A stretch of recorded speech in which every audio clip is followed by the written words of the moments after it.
Dr. Vegapunk's plan was set in motion the moment his heart stopped beating. In the recording, Shaka told him to speak slowly so that people all over the world would have time to prepare. After this news was broadcast, it would surely spread everywhere, but they still had to be prepared for the worst-case scenario. All over the world, people had now begun to hear the voice of the genius scientist. Vegapunk's plan was to use marine branches around the world as relay stations. The words they spoke would be forcibly broadcast at maximum power, which is why even if the Marines tried to turn off the equipment, the voice still echoed. On the island, Sanji also heard those words through his headphones. He asked Vegapunk what was going on but received no answer. The two opponents being held by Luffy were extremely angry, while he smiled confidently, having subdued Kizaru and Saturn. Hearing Vegapunk's voice, Luffy thought he was still alive and was very happy. Conversely, Saturn was extremely worried about what the scientist would say to the world. High above, the remaining members of the Straw Hat Pirates were confused about what had happened. Nami and Usopp thought Dr. Vegapunk was acting recklessly.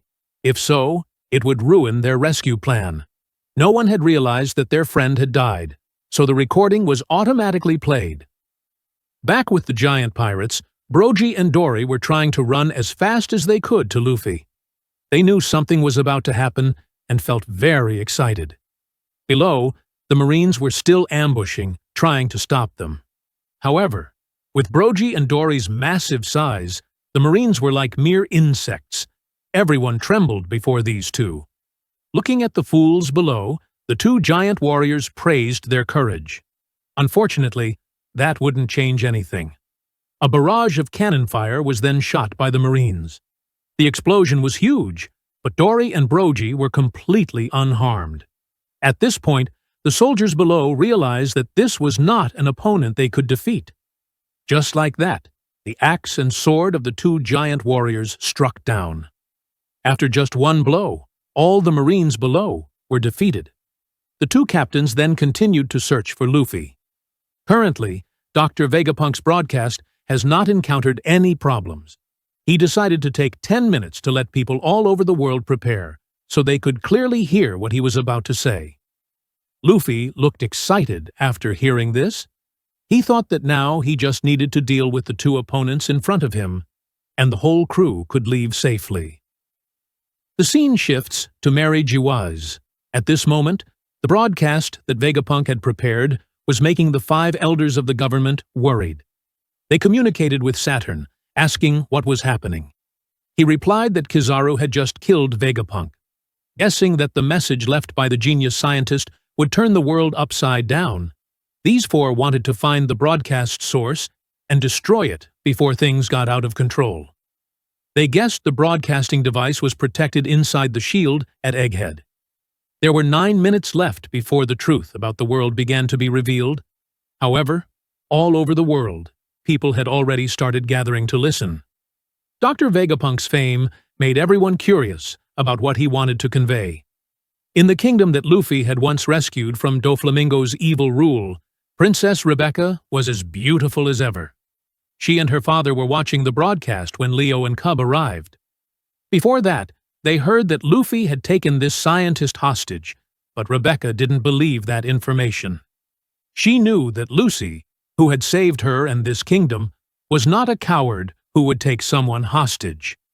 Hearing this, Leo also agreed. Her father realized that Vegapunk was broadcasting voluntarily, not under orders from the government. The truth about the world that the genius doctor spoke of still has to wait for him to tell it himself. The scene shifts to Luffy's hometown, where everyone is also waiting for the latest news. They even thought Luffy had done something bad again. In the places where the Straw Hat Pirates passed through, everyone was preparing to wake up to listen to the broadcast. In the sky, Princess Vivi was on reporter Morgan's hot air balloon. He explained that this broadcast was being relayed through naval branches, but it was an independent signal, so it couldn't be interfered with. Based on the time in the image, Morgan realized that this was not the current time on Egghead, but had been recorded beforehand. This would become world-shattering news, and reporters all wanted to write about it. Vivi was worried about Luffy and his crew, hoping they wouldn't be in any danger. In Usopp and Chopper's hometown, everyone was watching the screen. At the same time, on Okama Island, the Revolutionary Army, especially Ivankov, was very curious about Dr. Vegapunk's head. It looked like it had been cut off, but he was still alive. Other members like Sabo were also curious about the truth of the world in Vegapunk's words. He asked Dragon if the genius doctor would really reveal the truth of the world. He said that some geniuses can even see their own future. Vegapunk had predicted that he would die, so he left this recording. Back to Bonnie and Kuma, they were safely brought back to the ship by their giant friend. The father was still unconscious, with no signs of recovery. Atlas only showed Frankie the giant ship, something they had never seen before. As soon as the two captains returned, they would set sail immediately. Now, the task was to gather all the other members of the Straw Hat crew here. Inside, Luffy was still provoking his opponent. He said that Saturn's punches just now had no effect at all. Taking advantage of the opportunity, Admiral Kizaru attacked, but Maine dodged. He said that, until the very last moment, all his friends would escape from here. So, he wouldn't let them go anywhere. He used his ability to stretch his arm, then slammed Saturn and Kizaru's bodies together with a powerful blow. As a result, the two were flattened by Luffy as thin as a sheet of paper. Not stopping there, he even used his fingers to perform. The bodies of the two enemies were now as soft as a pizza. Luffy then used great force to throw Kizaru and Saturn away. After the fight, he returned to his original size and laughed loudly at his victory. On the coast, the group of Marines discovered something flying towards them. In the next second, Admiral Kizaru's body collided with the ship, causing it to explode. Saint Saturn was luckier, not colliding with anything. He was angry that Luffy had thrown him again. With his ability, Saturn immediately returned to attack. Luffy was also shocked to see this. Under Saturn's new attack, he had to find a way to escape. He didn't understand why his opponent wasn't injured, despite being hit so many times. As for Admiral Kizaru, he was fine, but what pained him was that he had personally killed Vegapunk. Sadly, Kizaru could only cover his face to hide his emotions. In the sky, Luffy's chase was still ongoing. The rulers reminded Saturn that there wasn't much time left. They didn't want Vegapunk's words to affect the world government. Luffy was attacked continuously, but dodged them all. He fell to the ground, but was unharmed. His opponent also landed safely, looking at the captain with terrifying eyes. Saturn knew he couldn't deal with Luffy alone, so he used his ability to summon 4 others from the Holy Land to help. Just like that, the strongest began to act. The sky there turned black again. Lightning bolts struck down, just like when Saturn appeared. Luffy witnessed this scene, not knowing what was happening. Sanji, nearby, looked worried about the captain. The Straw Hat Pirates' worst nightmare has begun. Out at sea, the Navy saw large lightning bolts striking the center of the island. Some soldiers witnessed it firsthand and believed the phenomenon was identical to how Saint Saturn had landed on the island earlier. Nearby, a giant archer was still firing numerous arrows at the Navy's warships, each arrow the size of a mast, making them incredibly powerful. Another giant warrior took the opportunity to jump onto the remaining ships to destroy them all. Inland, the group of giants was excitedly heading towards the center of the island, with dangerous lightning flashes before them, signaling that Luffy needed help. Even Frankie's group had to stop, worried about their friends. Luffy, at this moment, looked surprised, not understanding what had happened, as 4 extremely dangerous dark shadows appeared around him. Sanji exclaimed that something unusual was happening in this place, and therefore they had to leave as soon as possible. At this point, Dr. Vegapunk's recording was still ongoing, broadcast live from Mary Joy's, and it was known that no one could stop this live broadcast. However, the current appearance of the 4 leaders of the world government has put Egghead at risk of destruction. Saturn was continuously attacking Luffy, but he kept dodging. The dark shadows behind him began to reveal their true forms. Seeing this, Luffy was deeply shocked, thinking they were 5 giant monsters. Frightening sounds emanated from within the thick smoke. Luffy stood there, waiting to see what would happen next. In his mind, he felt as if he was being swallowed by the darkness of the 5 monsters. One by one, the different forms of the 4 newly summoned beings appeared. These are the forms of the rulers at the head of the world government. The 5 monsters including Jupiter in the form of a sandworm, Marcus Mars in the form of a bird, Warcury in the form of a pig, Nusjuro in the form of a horse, and finally Saturn in the form of a spider. When these 5 monsters appeared together, destruction had begun. Their roars pushed Luffy back. The buildings also could not withstand it, and collapsed. With his abilities, Luffy easily escaped the rubble. However, standing before him was the massive body of the enemy. At the start of the battle, just the 5 monsters walking past Luffy forced him to dodge. These are the supreme judges of the world government. If this continues, the entire island will be destroyed. Luffy demanded that they stop. He then enhanced his body, transforming into a giant form to fight. However, Saturn used a special skill, an attack with his gaze, to defeat Luffy. Just like that, his large body shrunk back to its original form. Nusjuro then, with incredible speed, jumped over Luffy, and Luffy was also thrown far away by the pressure. With his speed, he reached the battle on the coast, where the pacifistas were still attacking the Navy warships. The damage was immense, which is why Nusjuro had to rush to help. He transformed into a centaur and used a sword to attack. The high-speed slash instantly froze the pacifista's body. This ability is somewhat similar to Brook of the Straw Hat Pirates. Just like that, a series of cyborgs were neutralized by Nusjuro, unable to function. His movement speed was so fast that Navy soldiers couldn't even see what was happening. In this way, the world government faction was able to retain all the pacifistas so that the damage would not increase. The battle on the coast was considered over as the cyborgs had part of their bodies frozen. The soldiers at this time also saw the giant horse form, but Nusjuro disappeared immediately afterward.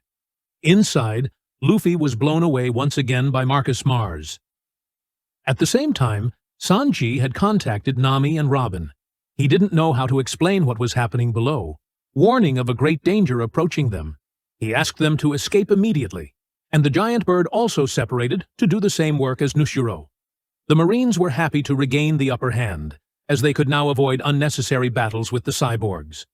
The Vice Admiral ordered everyone to quickly find Bonnie and destroy the Straw Hat Pirates. Above, after flying to the shield, the giant bird let out a cry signaling that something bad was about to happen, and Sanji was also trying to run back to regroup with his teammates. He said that an extremely dangerous monster was flying towards them, so they should retreat immediately. Even Sanji had become a target of lightning attacks. Nami was worried that the remaining members had not yet arrived, and Usopp then heard a loud sound coming from behind him. Along with that was Lilith's scream, and Chopper wondered what was happening.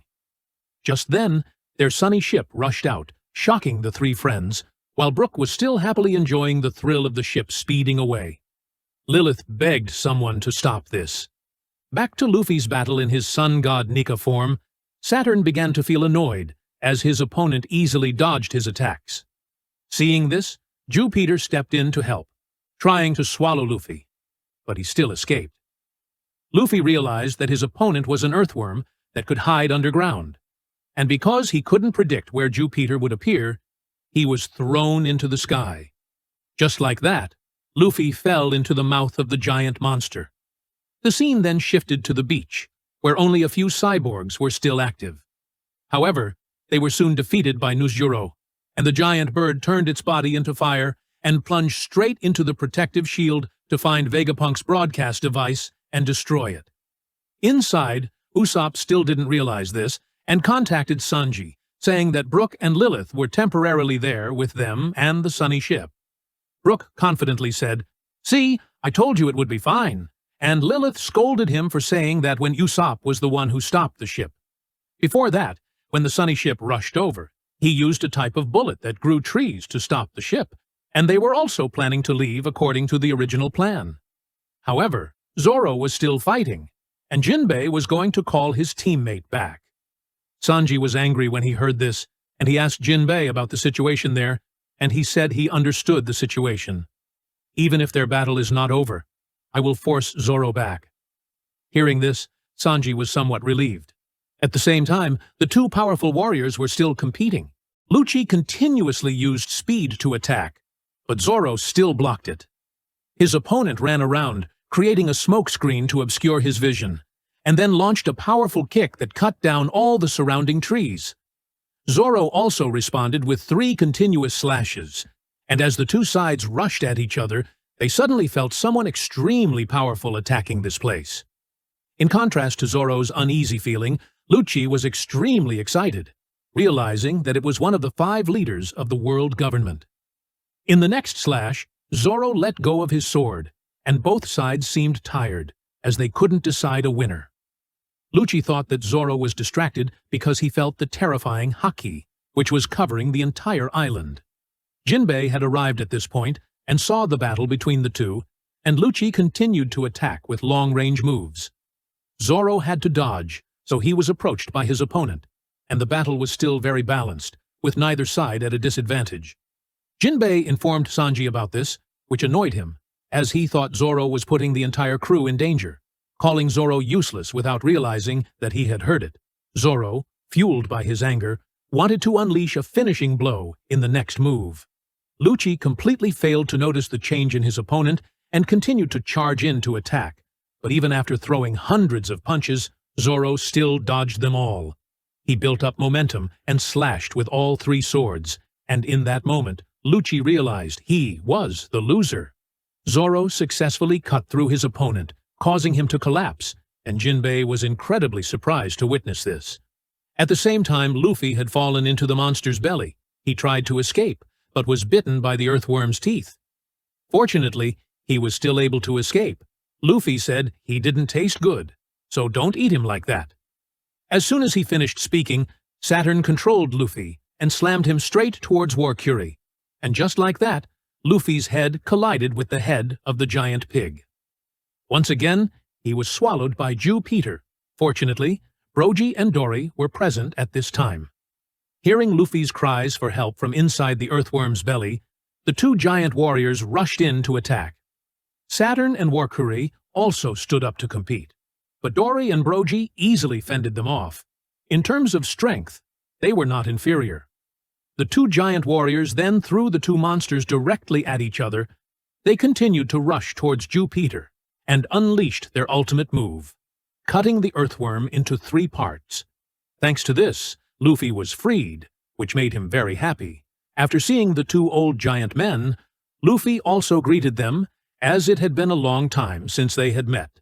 Dorry said we couldn't stand by and watch the Straw Hat Pirates in danger, so we came here. Dorry and Brogy were relieved to see Luffy still healthy. It had been 2 years since they last met, so both were overjoyed. At the same time, Marcus Mars successfully infiltrated after crashing straight through the shield. He wanted to stop Vegapunk's live video broadcast. Below, Jinbei couldn't believe his eyes when he saw the giant creature. The bird's haki was so terrifying that even he was afraid.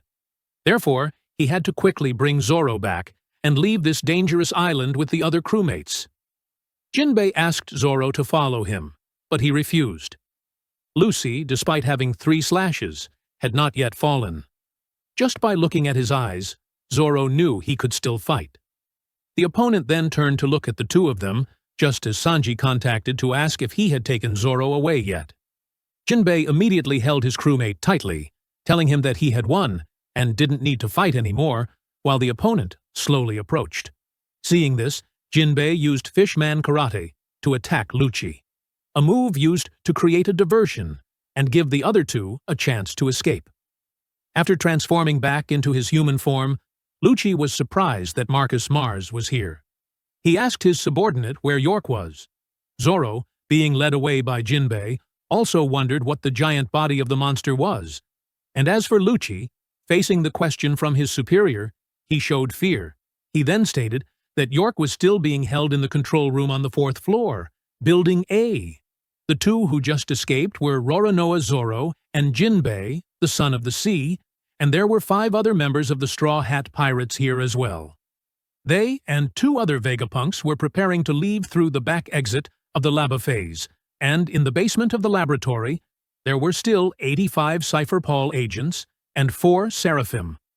Vegapunk's broadcast would continue in another 6 minutes. Hearing this, Marcus Mars seemed very satisfied with this useful information. He praised Lucci for doing a good job and said he had no more questions. Before letting him leave, Lucci had a request. It was about his severely injured crewmate in the control room. Please, spare him. Marcus Mars said that was very difficult. Insects are sometimes crushed, even if one has no intention of doing so. This extinguished Lucci's hope of saving his crewmate because, after all, they were just insects in the eyes of the Gorosei. Back with Luffy, he felt that the 2 old giants were as strong as ever. They said they almost didn't recognize him, and that the Straw Hat crew must be the ones who changed the most in 2 years. Brogy asked why Luffy knew about the legendary Elbaf god's form. They were truly happy to see this form. Luffy said he didn't understand what he was talking about, but to talk about it later because they needed to deal with the 2 monsters first. After being attacked by the 2 giants, Saturn and Warcury had fully recovered. They considered the 3 to be an unpleasant combination. In Dorry's eyes, the 2 monsters in front of them were as large as the wild beasts in the Elbaf forest. Luffy reminded his 2 friends, saying that his crew didn't want to fight anymore, so they should find a way to escape. Dorry agreed, because, in fact, they had just met Sanji, who had relayed the entire plan and asked them to come here to take Luffy away. Brogy said that after reading the news about their group in the newspaper, they came here to help. The newspaper wrote that Luffy was a villain, had taken Vegapunk hostage, and was surrounded by the Marines. Hearing this, even Luffy chuckled. He didn't expect the newspaper to write such a thing. Currently, the members of the Straw Hat Pirates were separated, so they had to quickly regroup and leave this place. To inform everyone, Dorry blew a large horn, making the sound echo across the island. On the coastline, after hearing the horn, the other members of the giant pirate crew recognized it. Their captain had met Luffy, so there was no need to fight anymore. Before leaving, they also mocked the Marine soldiers below, saying that even if they attacked the Marine battleship, there would be no treasure to steal. Inside, Warcury was unhappy to realize that it was a signal to retreat, and he also wanted to issue a warning so that no one could escape. The giant pig snorted and roared, the deafening sound accompanied by hockey power, forcing the 2 giants to use their shields to block. The entire island was shaking violently, and the weaker Marine soldiers were knocked unconscious by the hockey. Even the giants were affected by this roar. Luffy, not hiding behind the giants' shields, bore the full brunt of the pressure Warcury created. His body began to stretch comically, to the point where his 2 eyes and the scar on his chest flew off his body. Witnessing this scene, Dorry and Brogy were so shocked they couldn't believe their eyes. Everything on Luffy had been blown away by the wind, leaving only his pants. He cried out, but showed no pain, asking his 2 friends to pick up his 2 eyes to put them back. Dorry immediately used his sword to catch the things Luffy dropped. He then retrieved everything and put them back on his body as if nothing had happened. Brogy asked if Luffy was okay. He just smiled and thanked them. Luffy said he was fine, then stretched his face like rubber to prove what he had just said. Dorry laughed loudly, thinking his body was very funny now, while Brogy admitted that Luffy was much stronger than before. And now they had to face the one who created the roar of Conqueror's hockey before they could leave. Warcury looked at the 3 of them and called them insects. Luffy told his 2 friends that the one in front of them was an arrogant member of the world government. The opponent said that to ensure Luffy would not return to his original form, he would chop him into pieces. With that, he charged to attack, and Dorry and Brogy immediately had to use their shields to block. The pig's fangs had turned into sharp blades. If the 2 giants hadn't stood to block the attack, Luffy's body would have been cut into many pieces. When asked if they knew who the captain of the Straw Hat Pirates was, The two giants replied in unison that Luffy was their friend. Immediately after, they used their strength to knock the beast away. Saturn then stepped in to take over the attack position, saying he didn't care about the relationship between insects like them. He wanted to erase Luffy from world history forever. Saturn spat out highly poisonous balls towards Luffy, who reminded the two giants not to touch them. He himself pulled up a nearby coconut tree to create a baseball bat to block. Using his imagination, Luffy used his teeth to shape the bat. Then he painted another layer of paint to make the bat shiny, and he also put on the hat with the number 56. As soon as the poisonous balls flew over, Luffy used the giant bat to perfectly hit them all away, even saying, "I'm returning these poisonous balls to you." Warcury and Saturn were hit, causing a huge explosion. Luffy was very surprised, not expecting it to explode so loudly. But this was their chance to escape. The other crew members warned that the flames were spreading closer, so they had to leave immediately. Brogy and Dorry thought the two monsters had exploded into smithereens, but Luffy explained that they were immortal beings and couldn't die. Even though he had tried everything, they still recovered, and they had never heard of such an ability or race. It was best to run away now before something worse happened. At the same time, Usopp's group was struggling to pull the Sunny out of the pile of trees, but despite using all their strength, they couldn't move it even a little. Nami looked at this scene with a bit of worry. "I don't know when I'll be able to leave here. Robin still needs rest, while Jinbei has brought Zoro back. Since the flying device ran out of energy, he switched to running on his own feet to be faster. On Bonnie's side, she is still running towards the giant tribe's ship. Kuma shows no signs of waking up due to severe injuries, and Atlas then warns about those standing in front of the ship, blocking their way. These are the three Marine Vice Admirals tasked with eliminating Bonnie. Sanji, on the other side, is also racing against time. He has a bad feeling about what's about to happen. Vegapunk's broadcast is still ongoing, and seeing this, York, who is tied up below, doesn't understand what they are trying to do. She demands to be uncuffed, but she can't, and at this moment, York's cry helps the giant bird discover her. Marcus Mars asks where the room on the screen that Vegapunk is showing is, and York, completely unaware of who this is, shows fear. The scene shifts to Admiral Kizaru, who is still lying on the ship. When asked where his injury is, he says this: "I have a very deep wound in my heart, but no one needs to do anything. Just let me rest."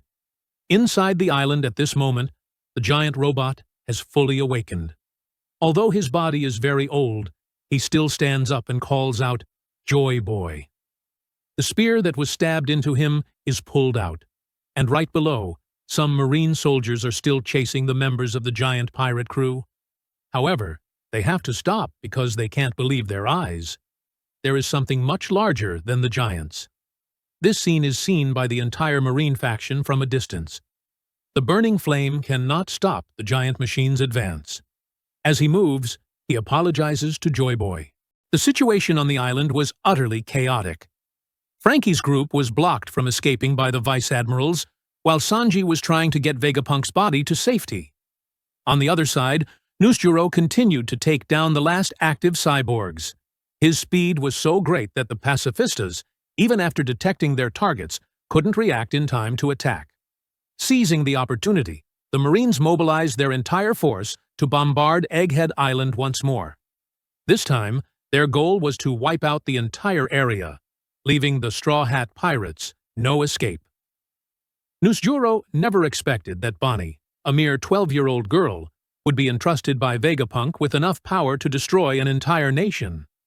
He considered the doctor a foolish traitor. Meanwhile, the remaining giants had begun to return to their ship. The order from the Gorosei was to sink the Elbaf ship to prevent anyone from escaping. Cornered, Bonnie was forced to fight to protect Kuma. The first to engage the Vice Admiral was Frankie.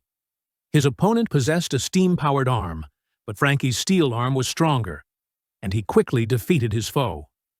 Immediately after, another Vice Admiral targeted Bonnie. The girl asked the accompanying giant to take care of her father, then plunged straight into battle. When her opponent called Kuma a weapon, Bonnie's anger erupted. Using her devil fruit power, she transformed him into a child. The Vice Admiral tried to beg for forgiveness, but Bonnie, who was also just a little girl, didn't hesitate to teach him a lesson he wouldn't forget. As she attacked, she shouted, "My father is a hero! Take back what you just said." Atlas also quickly rushed in to assist, delivering a punch that sent the third Vice Admiral flying. She asked where Luffy and the others were. If they hadn't arrived yet, the group would have to temporarily retreat. However, Frankie suggested defeating all three Vice Admirals before their comrades arrived. Despite being defeated, the Vice Admirals were still seasoned warriors with astonishing resilience. The scene shifted to Marcus Mars. With his colossal body, he terrified York to the point of tears, constantly begging for her life and crying out, "I don't taste good. Please don't eat me." Marcus Mars angrily roared, but the girl continued to cry. Finally, he broke her shackles, freeing York to calm her down. Then, Marcus Mars asked York to take him to the room appearing on the screen, where Vegapunk was broadcasting the video. Since York was also one of Vegapunk's clones, she must know the location. Having no other choice, Marcus Mars used his massive beak to grab York's body and flew off. Meanwhile, the video Vegapunk had prepared was still playing. However, he had not yet revealed the most important thing, perhaps waiting for the right moment. Shaka asked, "Aren't you having coffee?" Vegapunk replied calmly, "I'm very sensitive to hot things." Only 4 minutes remained before he would reveal the truth about the world. At the same time, Marcus Mars had brought York to a room that looked exactly like the one in the video. She confirmed, "This is it. They filmed here." Hearing this, the giant bird opened its mouth, blowing out a powerful stream of fire, incinerating everything around. He believed that if he destroyed everything, Vegapunk's broadcast would be cut off. York frantically rushed to stop him, shouting that destroying this place was useless, because the video was still playing, proving the transmission device was not here. She began to deduce if she put herself in Vegapunk's shoes, he would surely hide the original device somewhere safer. But if Marcus Mars continued to wreak havoc, the consequences would be extremely serious. She warned that the second floor of the building was the weapon deployment area, the first floor was the energy plant, and the third floor was filled with high-pressure gas cylinders. If those exploded simultaneously, all of Punk Records will be blown away. Hearing this, Marcus Mars asked York to think of a solution. She nodded, saying that she would end this stupid broadcast immediately. Just then, Marcus Mars suddenly sensed a sound coming from a small creature. Most likely, the snail messenger. This proved that the room containing Vegapunk's original recording was very close. He immediately asked York to take him there. Meanwhile, inside another building, Stussy could finally breathe a sigh of relief as the giant monster had spared them. She realized that the giant bird was one of the 5 elders, Gorosei. Her teammate beside her also trembled, gasping for breath and joking awkwardly. "Were you abandoned?" Hearing this, Stussy just gave a faint smile. "No need to pity me. I voluntarily stayed to finish the last task." Elsewhere, Nami's group received news that they had to leave Stussy behind. Edison explained that there was no other choice, as someone needed to lower the shield just as the ship escaped. The Frontier Dome system could only be deactivated from the control room, and Stussy had voluntarily taken on that task. Everyone could only accept it. "The best way to thank her," Edison said, "is for all of us to get out of here together." Edison reassured her, "I have calculated everything. This ship will fall straight to the ground, but we still have a chance to land safely." Upon hearing this, Nami and Chopper burst into tears, while the other members announced that the propulsion system was ready. They just needed to wait for Zoro and Jinbei to return. Then they could all jump into the sea. However, Chopper was still worried that this wouldn't be enough to reach the sea surface. Edison laughed, thinking their ship was troublesome. But he also added, "It's that determined spirit that creates miracles. I'm just a scientist, but I believe in you all." He guaranteed that the ship would land safely on the water. After saying this, Lilith suddenly realized something and quickly tried to stop him, but Edison was determined. He immediately flew towards the shield, despite the desperate screams of his friend behind him. According to his calculations, upon impact with the shield, his body would suffer 78% damage. "That's not enough to kill me," Edison said. As soon as he touched the shield, a huge explosion rang out. Those who witnessed it could only stand frozen in shock and pain. Outside the coast, a strange phenomenon was occurring. All the Navy warships were suddenly pulled strongly towards Egghead Island. The reason was Jew Peter. He continuously sucked everything around him into his body. The terrifying suction force made Dorry and Brogy unable to move, and even Luffy, in his Sun God Nika state, was held tight, unable to budge. In this critical situation, Luffy quickly thought of a way. He grabbed Brogy's arm, using the momentum to fly straight up. Nearby, he discovered a building just large enough to stuff into the giant sandworm's mouth. Luffy cut the building in half, lifted it with his muscular form, and shouted, "If you're hungry, eat these buildings!" After saying that, he threw the giant concrete block straight into the opponent's throat. The attack, with terrifying power, made the monster collapse on the spot. Thanks to this, the three of them had a chance to continue fleeing. However, using too much strength caused Luffy's body to return to its old man state. Brogy asked in surprise what had happened. Luffy gasped, saying that he had almost run out of energy from food. Hearing about food, the two giants remembered that they had brought some fermented shark, the emergency food of the giant race. Its smell was so strong that Luffy grimaced, but to regain his strength, he still decided to eat it. Dorry laughed and said, "Once you get used to it, you'll find it delicious." Indeed, after just a few bites, Luffy's body fully recovered, becoming as strong as before. Seeing this, Dorry laughed and said, "Your body is so simple. Just eat, and you're strong again." But their joy was short-lived. Warcury, with the body of a giant pig, caught up with them. Brogy warned Luffy to stay away, but he chose to stay and fight. "Once I'm full, I'm not afraid of anything," Luffy shouted, then leaped high, activating Gear 3rd, creating a giant fist to attack Warcury. The terrible collision stunned Warcury, but Luffy also screamed in pain. The pig's body was as hard as steel. The two giants, seeing this, urged, "Retreat! Don't let these monsters catch up." At the same time, in the research area, Lilith was silently expressing her sorrow for Edison.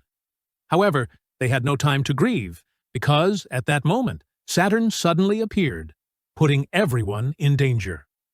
Below, Bonnie's group had finally defeated the three vice-admirals. The accompanying giant invited them onto the ship, but the very next second, he was slashed by Nusjuro's sword. His sudden appearance left everyone frozen in fear. The scene shifts to Vegapunk's secret room. Thanks to York, Marcus Mars finally found his way there. As expected, the original Den Den Mushi was there. Marcus Mars let out a cold laugh, saying that Vegapunk's luck had run out, then raised his arm, preparing to destroy the device immediately.